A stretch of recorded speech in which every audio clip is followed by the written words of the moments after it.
Uma boa noite, eu quero deixar aqui, primeiramente, a paz do Senhor, né? Quero aproveitar aqui o momento e deixar aqui uma meditação sobre o Salmo 67, certo? Que nos diz assim, eu vou ler somente 3 versículos, se for necessário nós entraremos em mais alguns outros versículos, mas a Bíblia nos diz assim: Deus tenha misericórdia de nós. Eu vou virar aqui a câmera para ficar um pouco mais fácil. A Bíblia nos diz assim: Deus tenha misericórdia de nós. Nos abençoe e faça resplandecer o seu rosto sobre nós, para que se conheça na terra o teu caminho e entre todas as nações a tua salvação. Louvem-te a ti, ó Deus, os povos, louvem-te os povos todos. Salmo 67, lendo ele completo, ele nos diz no versículo 4: Alegrem-se, regozijem-se as nações, pois julgarás os povos com equidade e governarás as nações sobre a terra. Louvem-te, ó Deus, os povos, louvem-te os povos todos. Então a terra dará o seu fruto e Deus, o nosso Deus, nos abençoará. Deus nos abençoará e todas as extremidades da terra o temerão. Nós temos diante da igreja a maior de todas as vitórias. É a vitória de estar na pessoa de Cristo Jesus. É a vitória de estarmos na presença de Deus. É a vitória de estarmos debaixo de um governo justo e perfeito. Nós temos a alegria de participarmos da graça de Deus, do favor imerecido. Nós temos a honra de estarmos debaixo da gloriosa e potente mão do Senhor.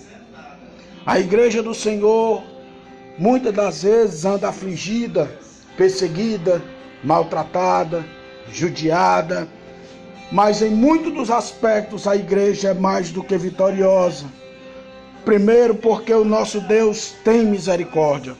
Segundo, porque o nosso Deus tem um caminho perfeito e um caminho de salvação, onde o Senhor Jesus Cristo diz que Ele é a verdade e o caminho. Ele é o caminho. Nós temos a alegria de nos ajoelharmos, de nos prostrarmos nos momentos de dificuldade, de agonia e de dor, e olhar para Deus e louvá-lo, agradecê-lo, conforme o Salmo nos diz, para que se conheça na terra o teu caminho, entre todas as nações a tua salvação. Nós o adoramos, o louvamos, nós o bendizemos, nós o exaltamos, porque Cristo veio ao mundo. E quando Cristo veio ao mundo, derramou sobre nós a sua graça, a sua majestade, derramou sobre nós um poder tão maravilhoso, que nos fez entender que sem Deus, sem Cristo, nós não temos nada. Tudo que temos, tudo que recebemos, tudo que conquistamos é por conta da graça de Deus. A graça de Deus nos faz conquistar o impossível. A graça de Deus nos faz, bem dizer, nos momentos de luta, nos momentos de adversidade. A graça de Deus nos faz seguir avante e sempre prosseguindo avante, sempre vitoriosos em Cristo Jesus. A graça de Deus nos permite seguir em direção ao alvo. E esse alvo não é riqueza, esse alvo não são bens materiais, esse alvo não são conquistas pessoais, esse alvo é ver a justiça de Deus e o juízo de Deus sendo aplicado sobre o mundo e sobre os salvos e sobre os santos. Nós estamos diante da presença de Deus. E em meio a uma pandemia dessa, em meio ao grito de desespero de várias nações, em meio ao grito de socorro, em meio ao desespero de muitas nações, a igreja é o local mais seguro que existe. Cristo Jesus é o local mais seguro que existe. Em Cristo Jesus e somente em Cristo Jesus obtém-se e tem-se a salvação. Somente Cristo Jesus nos dá a capacidade, a autoridade de olharmos para o mundo, olharmos para as crises, olharmos para as dificuldades e dizer: Senhor, só Tu és Deus. Não há um outro Deus além de Ti. A paz do Senhor, minha irmã Iraís. Não há outro Deus além de Ti. Não há salvação além da Tua. Não há majestade maior, não há beleza maior do que estar diante da presença dos reis e do Senhor dos senhores. O Salmo no verso 3 diz: louvem-te a Ti, ó Deus. Os povos louvem-te. Os povos todos. Quando o mundo olha para a igreja, eles têm dois sentimentos. O primeiro sentimento possa ser o de revolta, o de ira, o de raiva, o de inveja, por ver que a igreja, mesmo abalada, mesmo ferida, mesmo perseguida, não para. A igreja não desanima, a igreja não desiste, a igreja não baixa a cabeça. A igreja não para, mesmo com todos os combates e mesmo com toda a ferocidade do mundo, a igreja não para. E o outro sentimento é o de admiração. O outro sentimento é o de alegria, o outro sentimento é o de prazer, de contentamento, porque mesmo em todas as lutas e adversidades, o povo de Deus tem uma esperança, o governo do seu Deus, a direção do seu Deus, o controle do seu Deus, a majestade do seu Deus sobre sua cabeça, a majestade do seu Deus sobre sua vida, a majestade do seu Deus sobre a sua história.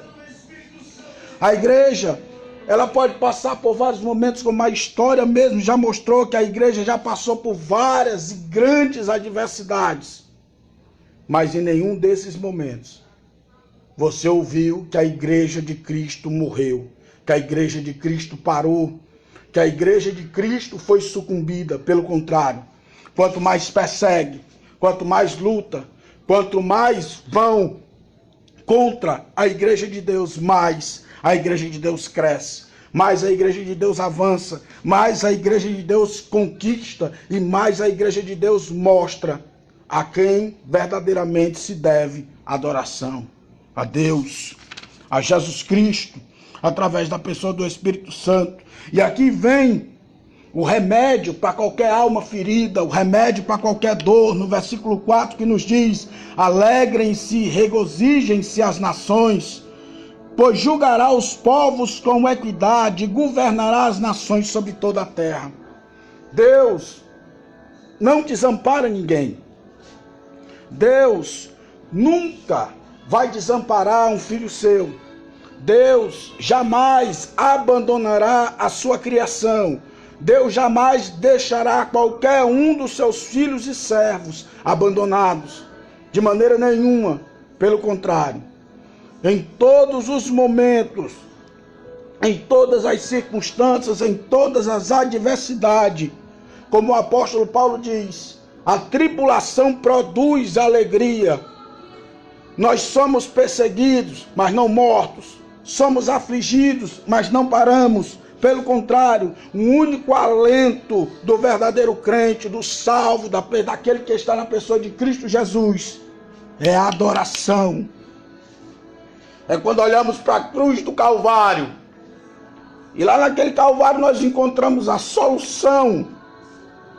E não são as soluções para os problemas mais pequenos, mas é a solução para o maior problema que toda a humanidade tem e vai ter que passar: o pecado. Lá nós encontramos o grito de alegria. Lá no Calvário nós encontramos o grito de libertação. Lá no Calvário nós encontramos a paz. Lá no Calvário nós encontramos a liberdade de estarmos em Deus.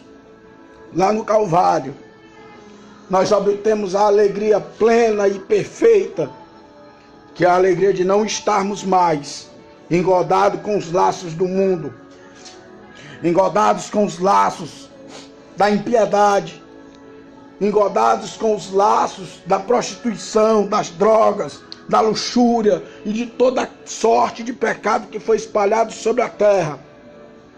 Mas nós nos alegramos, porque quando olhamos, quando vemos a glória de Deus sobre o mundo, quando vemos a glória da criação, quando nós vemos a glória de Deus sobre a humanidade, sobre os crentes, sobre os salvos, sobre a igreja, quando nós vemos o brilho do rosto do Senhor sendo a nossa bandeira, estando arqueado à nossa frente, quando nós vemos a majestade do Senhor bradando sobre tudo, impedindo o mal de chegar contra a sua igreja, trabalhando de uma forma extremamente eficaz, nosso coração se alegra. A tristeza não há lugar, e se aplicando assim aquilo que a Bíblia diz, aonde Deus está, aonde Cristo está, até a tristeza pode saltar de alegria. Aonde Jesus está, não há local para termos tristeza, apesar de que possamos passar por aflições, possamos passar por lutas e por adversidades, mas é sempre sabendo que o governante supremo, chamado Deus, chamado Senhor, esse governante nos enviou o seu Filho, nos deu Cristo, a âncora em que nós podemos nos segurar enquanto o mar bravio toca sobre nós. Deus nos deu a capacidade de estarmos diante dele e nos alegrarmos, porque Deus sempre julga a nossa causa. Deus sempre vem em favor dos seus filhos e Deus sempre manifesta a sua salvação sobre os seus filhos. Verso 5 nos diz: louvem-te a ti, ó Deus, os povos louvem-te, os povos todos.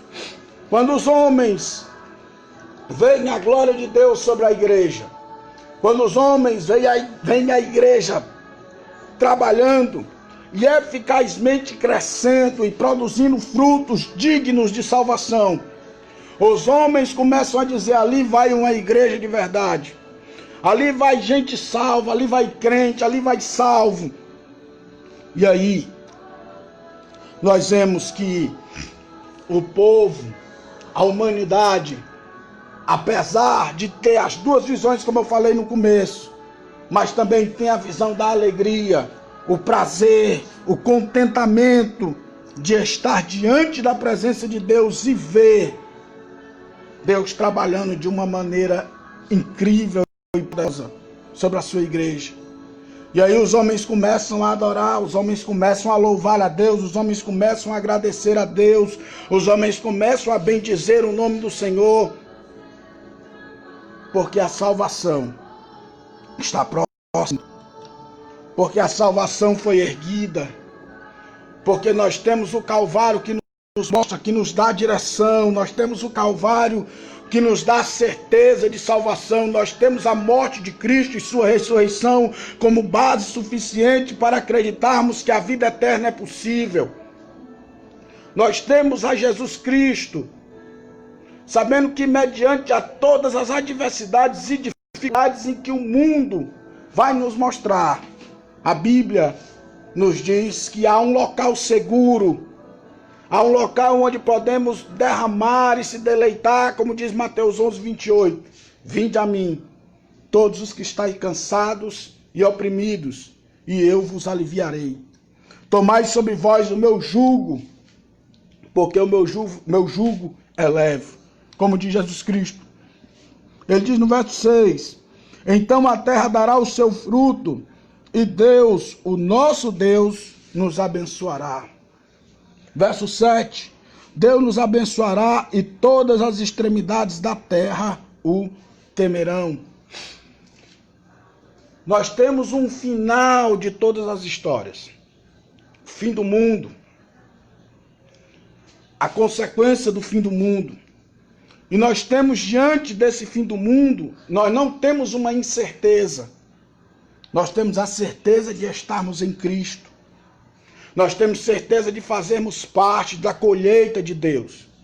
Jesus ele disse que no mundo existe o joio e o trigo. E ele disse que no final das eras, um anjo vai descer e vai fazer essa colheita. A terra dará o joio e o trigo. A igreja de Deus é o trigo. É o trigo que produz bênção, que produz vida. É o trigo que alimenta, o trigo que produz fortaleza. O trigo que faz de nós verdadeiras sementes produtivas diante da mão de Deus. Ele sempre, como diz no último versículo, ele sempre nos abençoará. Sempre estará conosco, sempre estará diante de nós. E eu quero dizer uma coisa para você. Isso aqui é uma live bem rápida, mas eu quero dizer uma coisa para você. Independente da adversidade que você esteja passando, independente da luta que você esteja enfrentando, independente do tamanho do mar que se levantou contra você, do tamanho das ondas que vieram contra você, eu quero dizer para você uma coisa: não tema, não te assombres, não se preocupe, porque o seu Deus é contigo. O Deus que julga todas as causas sempre julgará as nossas e sempre estará ao nosso favor. E no dia que errarmos, que pecarmos e entendermos que pecamos, o nosso Deus é justo e fiel para perdoar aqueles que se arrependem de seus pecados. Nós temos duas oportunidades sempre, a de arrependermos ou a de insistirmos em lutar e correr em direção ao pecado. Mas a Bíblia sempre nos diz, sempre nos avisa, que a maior de todas as bênçãos é estar na presença de Deus. E nós não podemos estar na presença de Deus brincando com o pecado. Mas saiba você que há perdão, graça, misericórdia, bondade na parte de Deus quando um homem, um pecador, se arrepende. Quando um pecador se arrepende, a Bíblia diz que há uma festa no céu. Que o céu para ouvir a confissão desse pecador e o seu arrependimento. Através desse arrependimento, o homem recebe a regeneração, nasce de novo e começa a desfrutar das bênçãos de Deus em Cristo Jesus. O Salmo 67 é um lembrete para nossas vidas de que a adoração a Deus é o maior de todos os remédios. E aqui eu quero finalizar com algumas coisas, algumas considerações. A primeira, por que devemos adorar? Porque Deus nos salva. E Deus nos salva de quê? De um mundo de pecado e das consequências do inferno. Deus nos salva de nós mesmos. Deus nos salva das nossas inconsequências. Deus nos salva das nossas atitudes erradas. Por isso podemos louvar e engrandecer o nome do Senhor, porque o seu cuidado é sempre eterno. É sempre maravilhoso estar na presença de Deus. Por que devemos adorar a Deus? Porque Ele é Deus. E não há Senhor como Ele. Não há majestade maior do que Ele. Não há trono maior do que o dele. Não há Deus mais poderoso do que Ele. Porque devemos adorar? Porque Deus é misericordioso. Deus tem prazer em derramar misericórdia no mundo. Deus tem prazer em derramar liberdade, graça, poder, salvação ao mundo. Por que devemos adorar a Deus? Porque Deus nos deu o seu Filho, como diz João 3,16. E Deus entregou o seu Filho, nos deu de presente para o mundo. Nos amou de uma tal maneira que entregou o seu Filho para morrer na cruz. Porque devemos adorar a Deus? Porque Deus abriu uma janela numa impossibilidade terrível do ser humano. Diante do pecado, nós não temos força para vencê-lo. Não temos armas preparadas para vencê-lo. E Deus, a partir do momento que seu Filho é crucificado, tira a dificuldade do homem, bota essa dificuldade por terra, e o homem consegue, diante de Cristo e na condução de Cristo, chegar até Deus. Por que devo adorar a Deus? Porque sem a adoração, a nossa alma sucumbe, o nosso corpo desfalece, a nossa mente perde a fé, o nosso coração perde o ânimo, e as lutas se tornam maiores, cada vez maiores. Porque devo adorar a Deus? Porque Ele nos ama. Independente dos pecados, independente dos erros, independente das adversidades, independente das lutas e das falhas, Ele nos ama. Por que devo adorar a Deus? Porque sem Deus não há vida. Sem Deus não há fôlego de vida. Quando Deus fez o homem, a Bíblia nos diz que Deus soprou na narina do homem, doando parte do seu espírito para que nós pudéssemos viver. E como, se eu não me engano, Jó diz, se Deus pensasse só nele mesmo e retirasse o seu espírito de nós, nós voltaríamos ao pó. Porque a única coisa que deu matéria, que deu condição da matéria em que Deus havia criado o homem ganhar vida, foi o Espírito de Deus. Então, independente do que você creia, independente da sua religião, independente da sua visão teológica, independente de tudo aquilo que você acredite ser verdade, eu quero te dizer uma coisa. Adore a Deus. Principalmente, se você estiver entristecido, desfrute do prazer de louvar a Deus, de engrandecer o seu nome, e você verá como é maravilhoso estar na presença de Deus. Estar diante de Deus e ver como a sua misericórdia é majestosa. Por isso que o Salmo 167, que nós lemos agora, nos incentiva a adorar a Deus. Porque quando nós adoramos a Deus, nós desfrutamos da mais poderosa das ações que um ser humano pode receber de Deus, a paz. A paz de estar na presença de Deus. Então, meus amados, meus queridos, diante de tudo que se levante, diante de tudo que vá contra o ser humano, diante de tudo que venha em direção contrária ao ser humano, saiba que quando você se ajoelhar, quando você se sentar, quando você ficar em pé ou em qualquer posição que seja, fechar os seus olhos, abrir o seu coração e olhar para Deus, saiba que Deus está sempre apto a responder como a palavra diz. Quando nós olhamos para o alto, que é de lá que vem o socorro. E o nosso socorro vem do Senhor, que fez os céus e a terra. Tá? Que Deus em Cristo Jesus abençoe a cada um de vocês. Que Deus em Cristo Jesus possa derramar da sua graça majestosa sobre cada um de vocês. Que Deus em Cristo Jesus possa brilhar sobre suas vidas. E a cada dia mais você possa desfrutar da melhor coisa que existe no mundo, Jesus Cristo. Que Deus em Cristo Jesus lhe abençoe, em nome de Jesus.